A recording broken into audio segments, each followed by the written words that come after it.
Hello. Okay. Welcome to Friedrichs Coffee Pulling Shots. This is our new podcast studio, I guess. Yeah. So I'm Sam, and here with Hello. the amazing Kaylee Meyer. Yes, hello. You have to say that, but yes. okay. My wife. Yeah. Kaylee Meyer. Well, today we're talking about hiring. Hiring. Just hiring. My favorite thing. Yep. And that's kind of what you take care of. I do. Yes.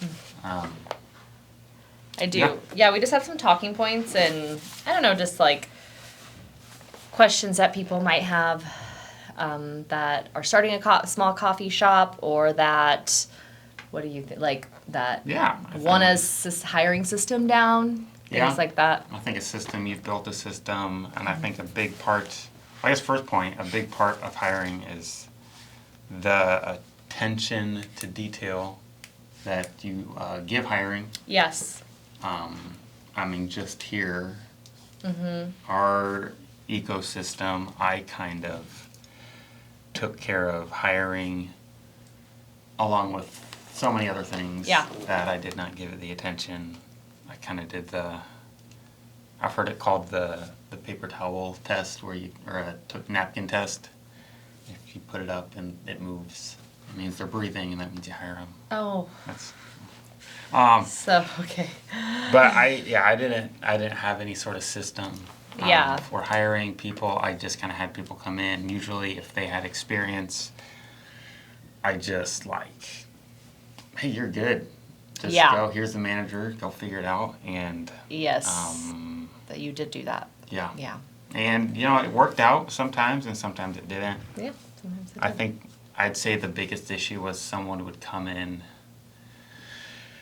and they just wouldn't really meet your expectations, and I didn't have the system, 2-3-part system that we have now, where something would really come through if there was any issue.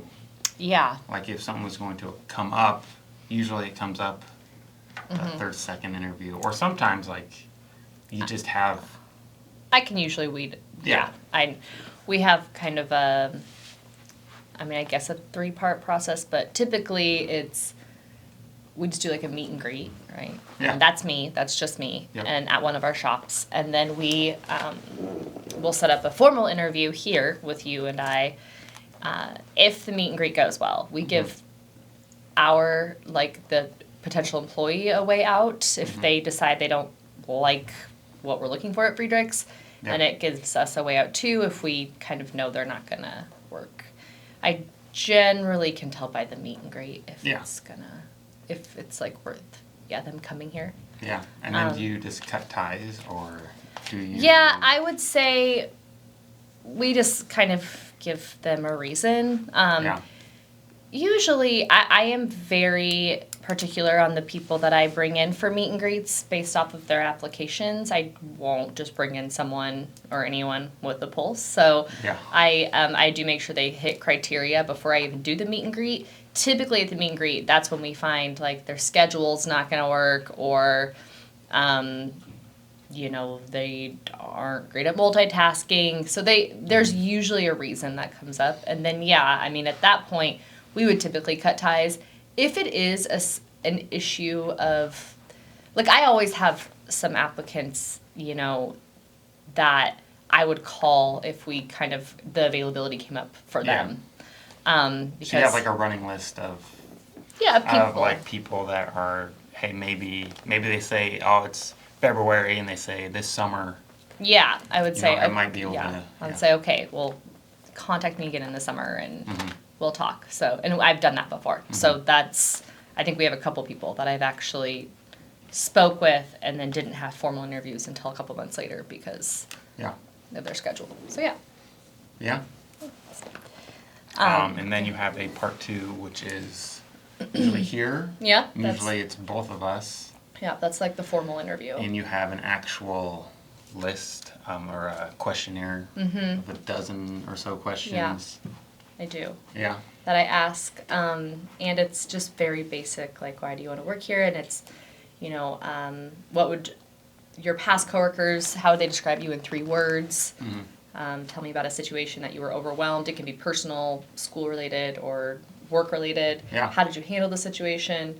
And Things they like always that. seem to answer it like truthfully. Yeah. People seem to like try to give you Like a tell generic you, answer. yeah, or tell you what you want to hear. They're usually actually like, Mm-hmm. I think the questions are pretty good. They're like, yeah, like where's this time where you were stressed out, or and how do you?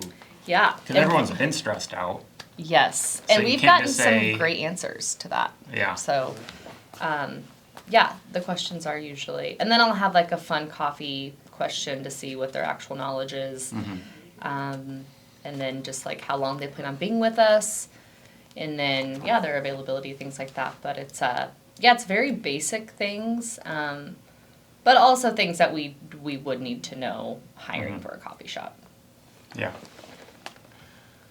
Yeah.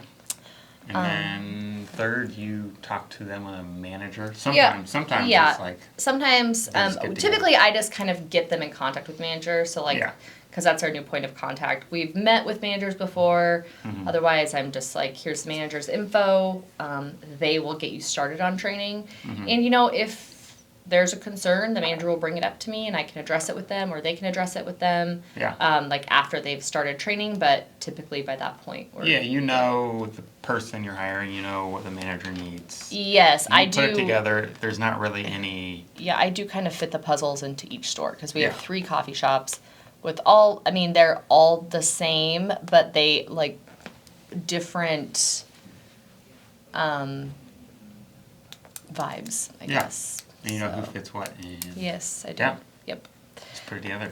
Yeah. So we got some questions. Yeah.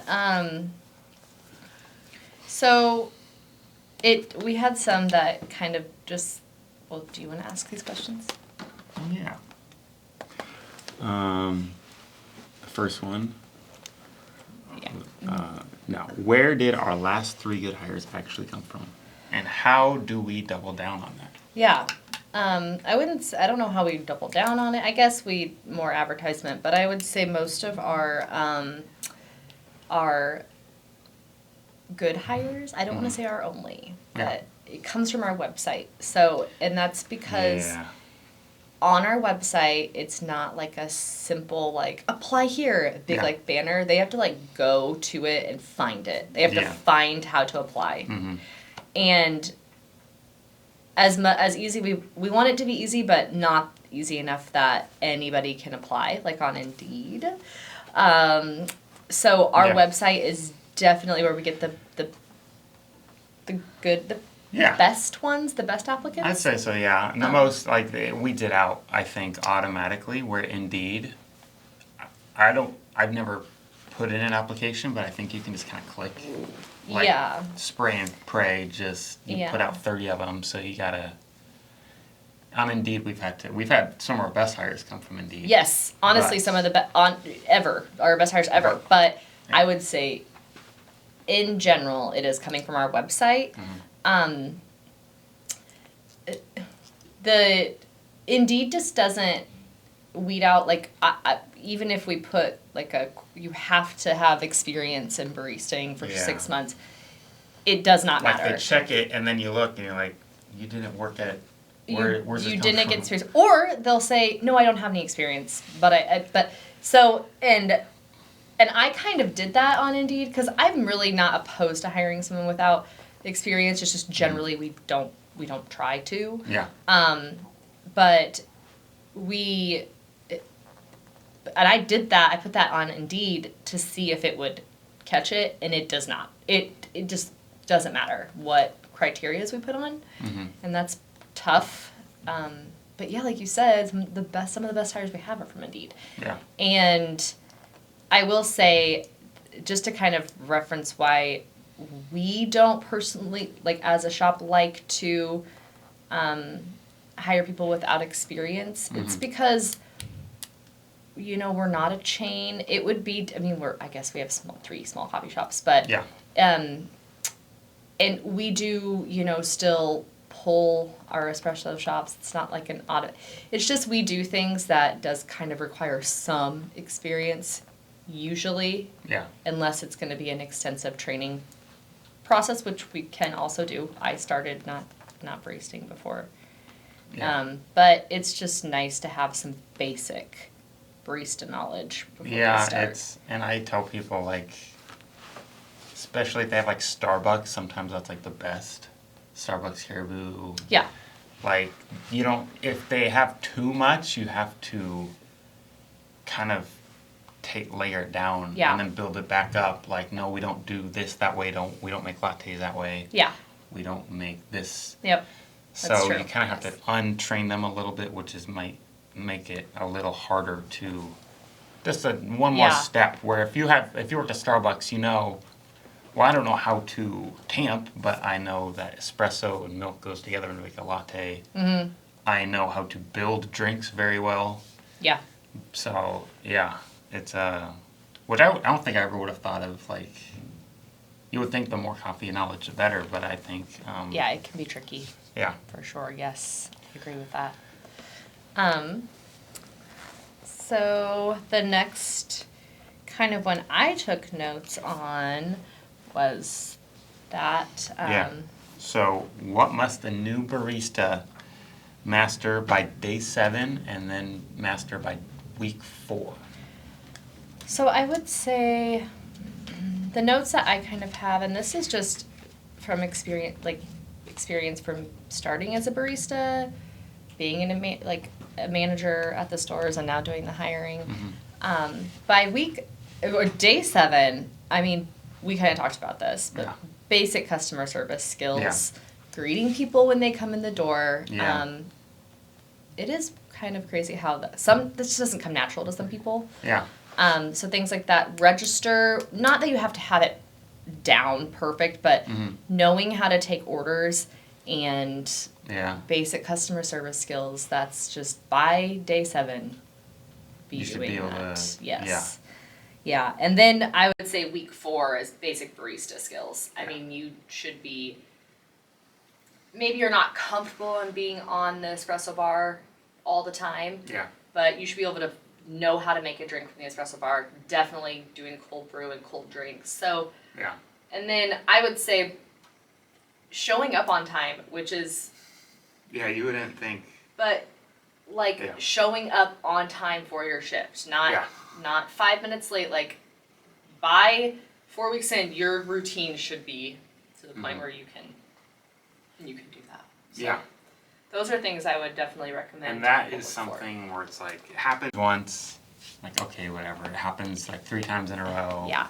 And it's like, I don't know. Like, you need to say something, but then you do, and then what if it happens again? Then you have to write them up. I mean, you also have to, we'll kind of talk about this in a bit, like overkill, but you do have to implement rules and stick to them. Yeah. Otherwise, it will be chaos. Yeah. It just will. Yeah, and it's just like a culture. I mean, we're going to talk about it later, but culture that you build. Yeah.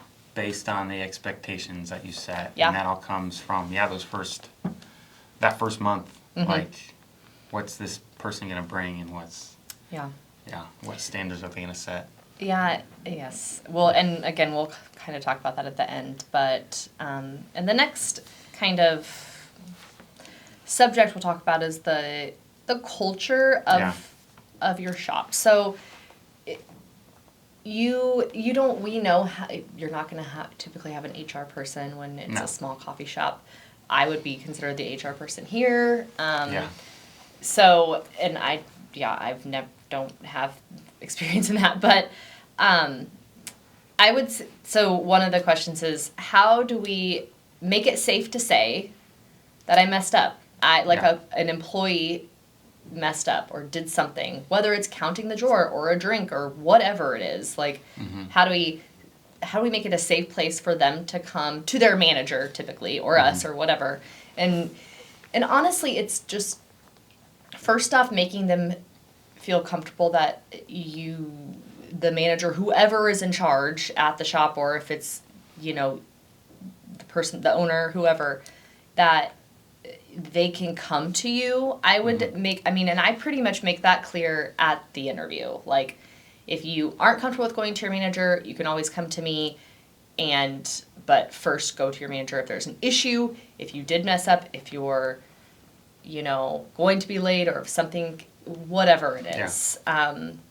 And we also have a very, when we say mess up, that could just be a drink, and we have a very, I don't want to say strict policy, but it's just remake the drink. Yeah. I think some people have just too...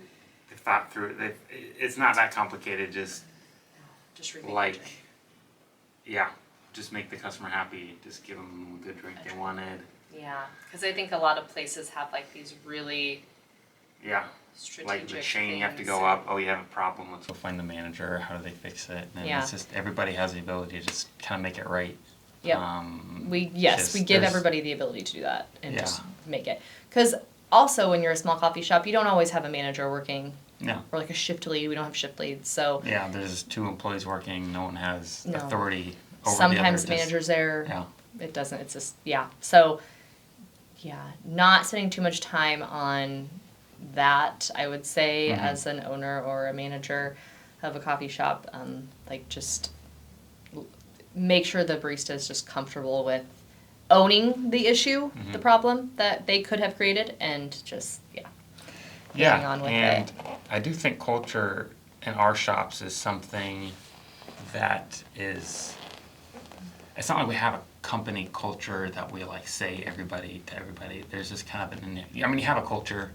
But ours is a little more inherent, where it's kind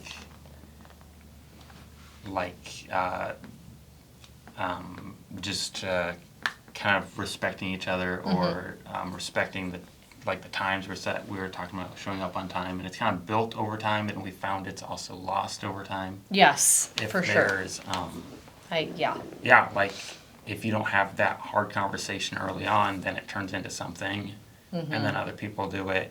Yep. And there's a snowball effect, and then you have people calling in. Yeah, and the whole culture of that store is like that. Yeah. So you really have to address it. Just, we can edit this out, but we've said before, don't hire this person here because I don't want to ruin that person. Well, because we know that this person isn't going to thrive in an environment that we would put. Some people wouldn't thrive in that environment. Yeah.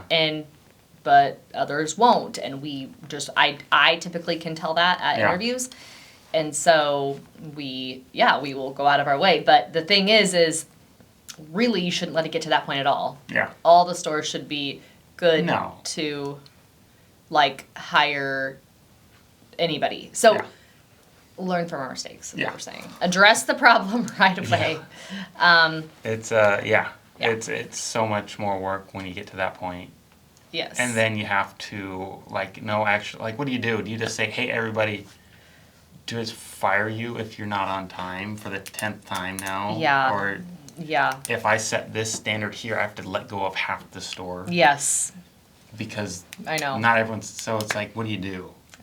Yeah, it's not great. Yeah, you got to set the standard, or when it starts happening, just nip it in the bud right there. Yeah. And it's easier then. It's hey, where are you, Yeah, I agree. Sometimes people actually have things hey, I just saw you were late, just a few minutes late. A couple times this week, what happened? Sometimes it's something actually happened, and sometimes it's, no, sorry. Yeah, I gotta work on that. Yeah. And I'm not I get it. I'm not a super on time person. I do understand. Okay, so good. Do you want to go with the spicy question? Isn't all this structure overkill for a small coffee shop? Yeah, I would absolutely say no, it's not overkill because you're a small coffee shop. It costs money to hire people. It costs money for us to hire people. It costs time. You are paying them training. You are paying another person to train them. Yeah. I mean, the time of, it's your time is valuable. I do not think it's overkill. Even more so because we're a small coffee shop. Yeah. So no, I don't. And if you want to be successful and, have very little turnover, this is what you have to do. I mean, you can't just hire anybody, because then hire anybody, and then they are not going to take this job Yeah. seriously. They're just not. Yeah. And that's so. So, I have one question I just thought. Okay. So, just think of our best employee. Okay, hold on. Where is this employee from a coffee shop? Yeah. From one of our shops? One of our shops. Just Okay. whoever comes to mind. Okay. So if they left tomorrow, what would be affected more? The culture or the quality?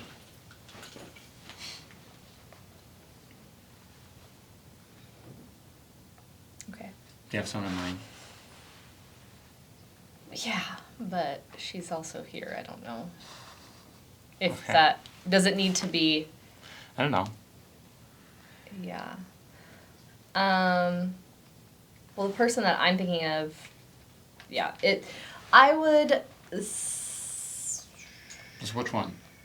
quality more. Quality. Yeah, Yeah. quality more. Yeah. I would have thought culture. Really? Yeah.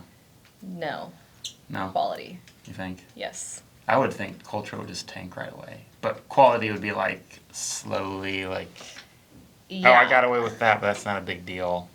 Yeah. But culture would just drop, I think, and then quality. I don't know. That was my thought, I Maybe, guess. but culture, I would You think everyone can kind of keep each other? say it would just, I mean, culture, I'm thinking of like the morale, the Yeah. the respect towards each other, the relationships with each other Yeah. at the shops. That's what I'm thinking of. Yeah. And I don't think that would be heavily affected. Yeah. No. Yeah. Yeah, I feel like other people leaving would probably Mm-hmm. affect from that same location. Like Yeah. I have other people in mind that I would think that would. We'll be like, oh, this isn't for me anymore. Yeah, I think that if we lost some Yeah. other people, then Yeah. who are also, we have great employees, so it's like Yeah. you just forced me to think of the best one. So I tried and I did. But I would. Yeah, but I can think of that. I can think of someone for each, honestly. Yeah. Like, Yeah. There I can are think of someone, for one of our shops, if manager left, Yeah. the culture and the quality would not be good. Yeah. So it's Yeah. like, they're all, you kind of have somebody like that each shop. But if you only have one coffee shop, yeah. You Yeah. gotta. But what is that question for? Like, what are you thinking of when you think of that question? Like, you ask that, so is it culture or quality? Okay, well then Yeah. I gave you the answer, then what's the Yeah. resolution? I guess like which one maybe I guess after that which one do you have to pay more attention to, I guess. So if you said quality, so I guess quality you put in systems to Uh-huh. ensure quality doesn't Yeah, change sure. based I mean, on one person. we do have our basic, like, we have a checklist. I Uh-huh. always recommend doing a checklist. It's like Yeah. a duties checklist, cleaning checklist. Yeah. So you have morning stuff, afternoon stuff, and then closing stuff. In that checklist, you have to mark it off Mhm. when you're working at all, and it ensures that nothing's missed. So, yeah, that's a big, Yeah. like, if you don't have something like that, then Uh-huh. people will forget, and then how are they held accountable? If they're checking something off a list, physical list that's there, then they can't really get out of it. So Yeah, and then like, oh, you checked this off, but I checked and it's not it was done. not done. So Yeah, you can kind of go that back too. and forth. So I would say that is to ensure the quality, but yeah, Yeah. I mean, paying more attention to it, I guess, Mhm. is, yeah. But typically, a store is going to be most impacted when a manager leaves. Mm-hmm. Like, so, and a manager's typically in a position because they're a good employee. Yeah.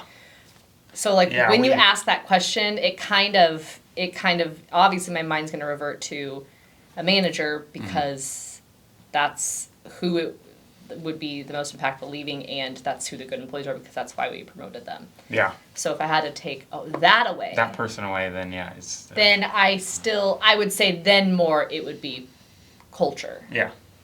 Yeah. But we've had a store too where we had a manager that left and the culture completely, well, I don't know. Did it shift? Not really. Yeah, no. No. Sometimes they just get they create the culture so much that it's there when they're gone. For the good or bad. Yeah. I'd say more for bad. I mean, if there's a good culture and the person there leaves, then that probably goes away. But if there's like a bad culture, Stays. it stays. Yeah. No, really, that's... So, yeah, just one more reason to, create a really good work culture. Yes. And we don't even have a mission statement or vision and we have them, but I don't think we don't make... We don't really We don't say, hey, do you align with this when you start working here? Churches do that. They have those and they're like, these are our values, this is our mission state, this is what we believe in. And so you can read it before you go and then be like, oh, okay, that aligns with, but we don't have that. And that would be I think a really great thing for us to implement and pass on to our potential, our employees. Because if they don't, then I think that's a really good idea. That would be good. We don't have, I guess I'm more saying we don't have it, and it's just kind of inherent, or you kind of walk in and you see it. Yeah. Or they come and talk to you, they come in here, see, oh, it's a family business. They've been here for a while, then they talk to the manager, and that manager's on top of things. So, but But I still think there's always room for improvement. Yeah. Yes. We've been around for over 3 decades and still don't have a mission statement that we. Yeah. We have one. Yeah. It's just not I don't know. I couldn't tell you what it is. Yeah, it's not like, hey, you're supplied here. This is our mission. Does this align with you? I think it'd be really good to have though. It would be. Yeah. That'd be good. Do you like being a hiring manager? Yeah. I think that's what you'd call me. Yeah. I do. Yeah. I really, really have a heart for employees, a soft spot. I do love coffee, but I do love people more than coffee. Yeah. Unlike you, I feel like. Yeah. And I do like it because I like to build those relationships with people and I just like to think of them as individual people. And it's really hard to do that when you have a lot on your plate. Yeah. To really focus and give enough time to that, and so, yeah. Yeah. I do. It does take a lot of time. Yes. But probably the biggest payoff, it saves you the most time. Yeah. It does look every 5 years. I think I look back and I'm like, I don't do that anymore. I don't Yes. be kind of building on top. 10 years ago, I was spending probably 2 days a week just filling in shifts or filling stuff in. And Kirk was doing that. He started here. It's our IT guy. He's behind the camera. I think everyone kind of, and now I'm like that. I can't do that because I don't know. Could you go into a coffee shop and make a drink? Yeah. I'm kidding. Yeah. I know we can. But it's not like But could you make latte art? No. No. But you know who can? Kirk, the IT guy. Kirk. Called out. Yes, he can. I can also not make latte art. I could try. I can it would be like a butt, but I couldn't walk into a store and in the morning. I don't think either the register or the espresso machine, I don't think I could walk in and effectively do either. Oh, really? I'll get through it. Sure. I have to. Sure. Yeah, I could do that. But yeah, it would. Well, and I was also a full-time barista. Yeah. More recent than you, so. Yeah, and I help out at church, but that is. Not the same. That is 3 things. That's lattes with syrup. That's it. They have milk Yeah. Occasionally you get an oat milk. Yep. They're Smoothies and barely, yeah. and cold brew. Yeah. That's it. So like when I think of like, okay, yeah, I still do that, but then like I go to a store and someone's ordering like a 4-shot like mocha, and then Yeah. the next person's getting Like a iced matcha. yeah, an iced matcha, then a smoothie, and then you got 4 drinks, and they're all like espresso based, but they're all totally different. Yeah. Yeah, I can't keep that. That's all right. It's not your job to do that, No. so it's okay. At church, you're also like serving to all your friends too. So Exactly. yeah, service. Yes, and Yeah. you're in a church, so usually these people aren't gonna be that. It does make me miss like back in the day, like the early 2000s when there was just steam, like everything is a hot 2% latte. Yeah. So Or you more- have yeah. just a half-gallon steam pitcher, Yeah. and you're just pulling shots, and you can make like, I don't know, that's kind of fun. Yeah, but that's not. But that is not how That it is is. not what this is anymore. No. All right. Well, Ready to close up? I don't know. Do you want to do a... Man. I looked up some hot takes. But, I don't know.